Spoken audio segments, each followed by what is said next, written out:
We just discuss about how we will be do the branching, but whenever we are working in any of the live projects, so there will be a different set of branches and we have to move certain changes from one branch to another.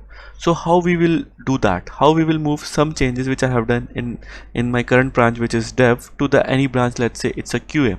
So the concept called as a merge, we will merge our changes from one branch to another branch.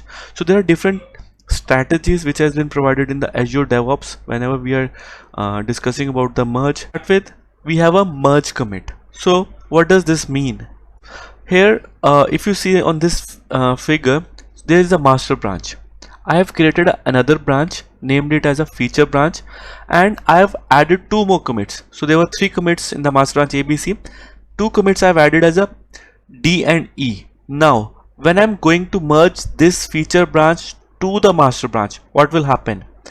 It will create a one more commit, and it will keep the history of whatever new commits I have done in the feature branch. So feature branch is merged to the master, a new commit is created, and it has kept the history of the feature branch, which is D and E.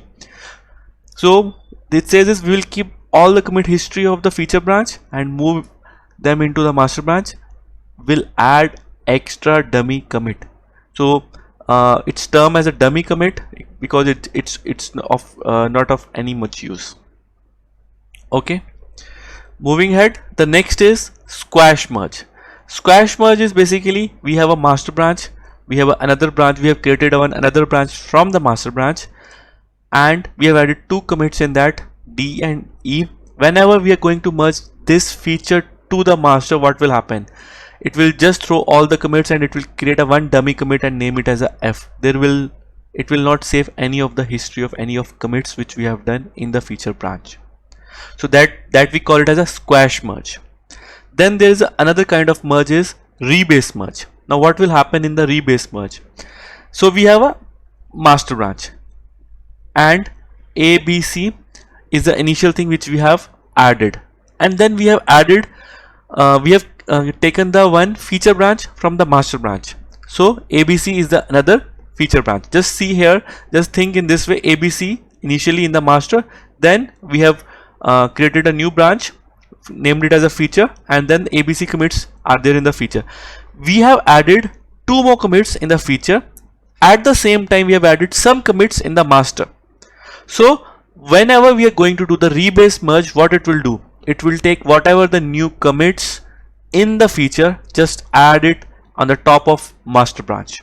Even if you have done any of the commits in master or not, it will just take the commits whatever they're in the feature and just put it out in the front of the master. So that is what is being happening here. ABC, FG and DE has been moved in front of the master branch. It will append commit history of the feature branch in the front of the master branch, but it will not add any extra dummy commit.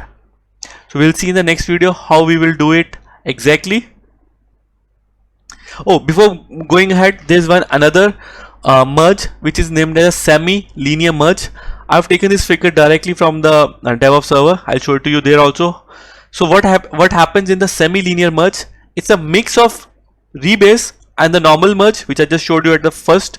So first the commits in the pull requests are rebased on the top of the master branch, and then those rebased pull requests are merged into master branch. So if you see, this is how the semi-linear merge works. We'll discuss all these merge practically in the next example.